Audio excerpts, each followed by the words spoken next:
Hello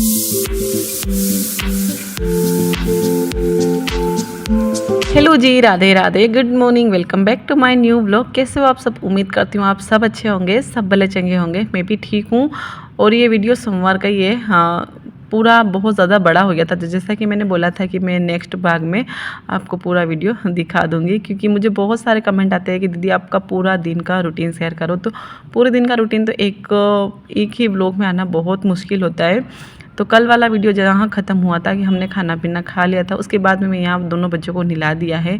थोड़ा सा गर्म पानी अभी भी इनके लिए इस्तेमाल करती हूँ, हालांकि ठंड तो पूरी चली गई है। बाकी वही है कि चलो बच्चे के लिए तो थोड़ा गर्म कर ही देते हैं, हाँ, मतलब हल्का फुल्का।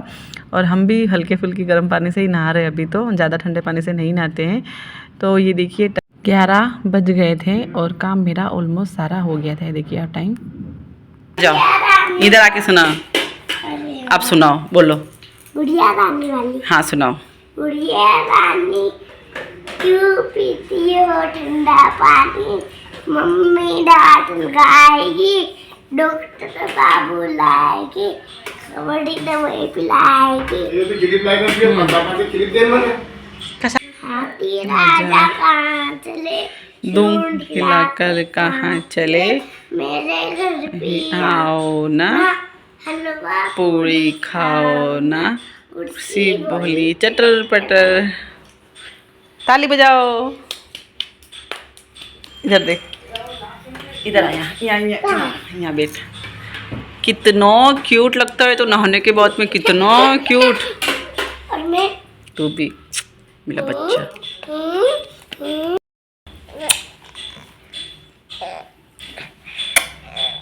ता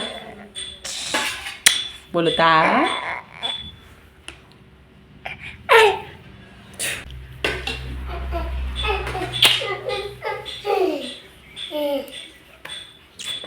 यहाँ पर, यहाँ पर, यहाँ पर। मैं करूँ तेरा? मम्मी आवाज करना। और ये देखो यहाँ पर फरियाल खाया जा रहा है। आ गई हूँ ऊपर गाइस, ये देखियो आप टाइम देख सकते हो। और मेरा हुलिया भी, मेरा कपड़े का पीछे ढेर। इतने सारे कपड़े सूख चुके हैं और इनका यहाँ पर मैंने ढेर लगा दिया है। इनका अभी फोल्ड नहीं करूँगी, एक और बार मैंने मशीन चला दी है। ये देखिए, अभी एक बार और शायद चल पाएगी, या फिर वो थोड़ा बहुत और हाथ से धो दूँगी। और अभी टाइम 11:20 हो गए हैं। अब मैं लगूँगी अपने सिलाई में। 2 काम बाकी है। हाँ, एक पौधों को पानी देना और एक रसोई समेटना, वो मेरी छोटी कर रही है। और वो है तो मैं भी थोड़े जल्दी सिलाई में लग गई, बाकी तो 12 बजे बाद ही लग पाए थे। चलिए अब सिलते हैं कपड़े। दोनों बच्चों को ही नीला धुला कर रेडी कर छोड़ कर आ गई हूँ नीचे। कार्टून चल रहे हैं और छोटी है वो यहाँ पर, तो वो ध्यान रख लेगी और टीवी देख लेंगे वो। तब तक मैं आ गई हूँ ऊपर, क्योंकि मुझे यहाँ पर सिलने हैं सूट। ये लास्ट सूट बचा है मेरा, तो सोचा कि चलो इसको भी कंप्लीट कर ही देती हूँ। छोटी है तो थोड़ी बहुत हेल्प हो जाती है। और आज तो मैं काफ़ी ज़्यादा, मतलब कल वाला वीडियो देखा होगा आपने कि कितनी जल्दी उठ गई थी। तो उठने की वजह से मेरे काफ़ी ज़्यादा सब काम हो चुके थे ऑलमोस्ट। तो सोचा कि चलो इस सूट का भी हम निपटारा कर ही देते हैं, सिल सुला कर नक्की कर देते हैं। फिर उसके बाद में हमारे ब्लाउज ही रह जाएंगे, सूट का काम तो हो जाएगा ऑलमोस्ट। तो इसको भी मैं पटियाला ही सिलूँगी, क्योंकि मुझे पटियाला सूट काफ़ी कंफर्टेबल लगते हैं पहनने में। डेली वेयर में पहनने में तो मुझे पटियाला सूट ही बहुत पसंद आते हैं, ताकि उसमें अच्छे से हम उठ बैठ सके, हम अपना घर का काम कर सके। बाकी पैंटी प्लाज़ो भी पहन सकते हैं, पहनने में तो कोई दिक्कत नहीं है। बाकी उनमें कोई काम नहीं कर सकते हम घर का, बस पहन के घूमा करो। तो मुझे ऐसे सूट नहीं चाहिए, मुझे कंफर्टेबल सूट चाहिए। तो इस वजह से मैं पटियाला ही सिलूँगी। हाँ, लेकिन इसका है ना, कुर्ते का थोड़ा सा लुक मैंने चेंज किया था, वो मैं आपको आगे दिखाऊंगी। और अभी टाइम है ना 11 ही बजे थे और मैं सारा काम मेरा फ्री होकर मैं ऊपर आकर बैठ गई थी। हालांकि मेरा खुद का मैंने कुछ नहीं किया था, बस सुबह जो नहाई थी उसके बाद में बस मैंने मांग और टिक्की बिंदी लगाई थी। बस अपनी चोटी वोटी नहीं बना रखी है मैंने, ऐसे ही आ गई थी सिलाई करने के लिए। कल वाला वीडियो किसी ने नहीं देखा हो तो आप देख लेना, यहाँ पर मैं लगा देती हूँ स्क्रीनशॉट।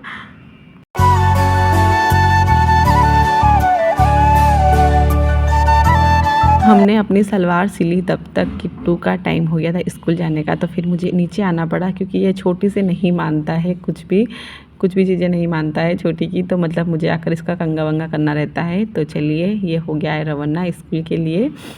और ये है ना, हमेशा इसकी आदत है कि जब जाता है स्कूल तो बिना बोले ही ये मेरे और इसके पापा के पैर ज़रूर छूता है। हमने मतलब शुरू में सिखाया था, बट अब इसको मतलब अच्छे से याद हो गया है। और ये बात है कि हमारे पूनम जी को बहुत पसंद आती है, तो थैंक यू वेरी मच। बाकी इसको हम नहीं सिखाते, ये खुद कर लेता है, हम नहीं बोलते हैं इसको। तो ये देखिए चल पड़ा किट्टू स्कूल। तो ये देखिए गाइस, मेरा सलवार तो कंप्लीट हो गया है। ये देखिए मैंने इसकी ये वाली बॉटम लगाई है, और अब बाकी हमारा कुर्ता।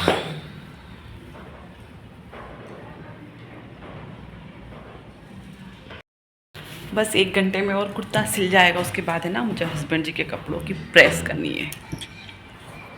आज मेरा हुलिया भी सही नहीं करा मैंने। 4:15 और मेरे पूरे सूट जो मैंने सुबह लेके बैठी थी वो कंप्लीट हो गए। और इसको मैंने कुछ इस तरीके से सिलाई, यहाँ पर कॉलर रखी है, फुल बाजू रखी है, और साड़ी के ऊपर ही पहन के दिखा रही। चेरू उड़ गया, आप फाड़ दिया ना। और ये रही ही इसकी सलवार, जो इससे बिल्कुल मैच करती है। थोड़ा सा मैंने अलग रखा ताकि थोड़ा सा दिखने में भी अलग आए। कॉलर वाला हालांकि मैं पहनती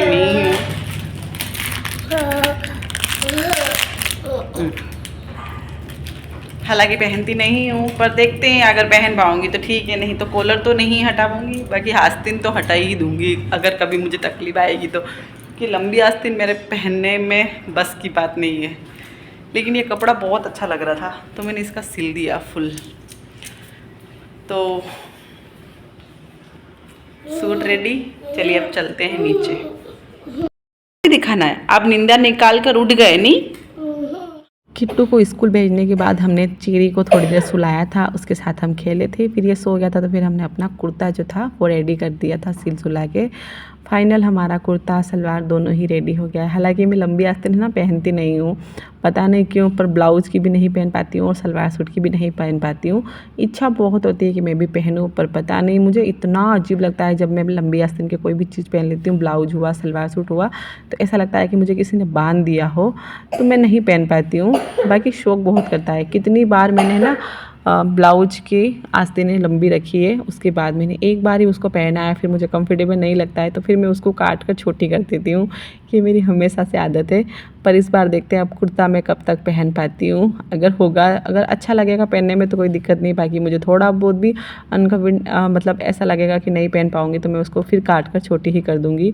थोड़ा सा अलग लुक देने के लिए मैंने उसको लंबी आस्तीन सिला और कॉलर वाला सिला है, क्योंकि सारे पटियाला अगर एक जैसे होंगे ना तो थोड़ा ये मतलब ये है कि अलग लुक नहीं दिखेगा। तो यहाँ पर सिलाई विलाई करने के बाद में जितना भी मेरा बिखेरा कचरा कूड़ा हो जाता है सिलाई करते हैं, तो पूरे कमरे में आप देख ही सकते हो कितना कचरा कूड़ा हो गया है। तो यहाँ मैंने समेट लिया है।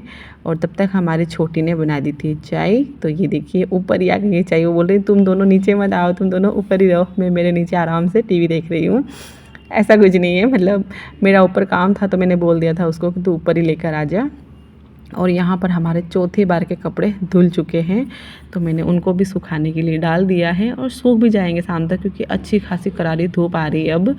उसके बाद में मुझे कल जाना था गांव, उसकी तैयारी हो रही थी ज़ोरों शोरों से। जी हाँ, पर बहुत बुरा हुआ कि हम नहीं जा पाए, पर वीडियो शूट हुआ तो हम आपको शेयर ज़रूर कर देते कि क्या हुआ और कैसा हुआ। लाइफ में कभी भी किसी चीज़ का कोई भरोसा नहीं है, कब क्या हो जाए ये बिल्कुल भी पता नहीं चलता।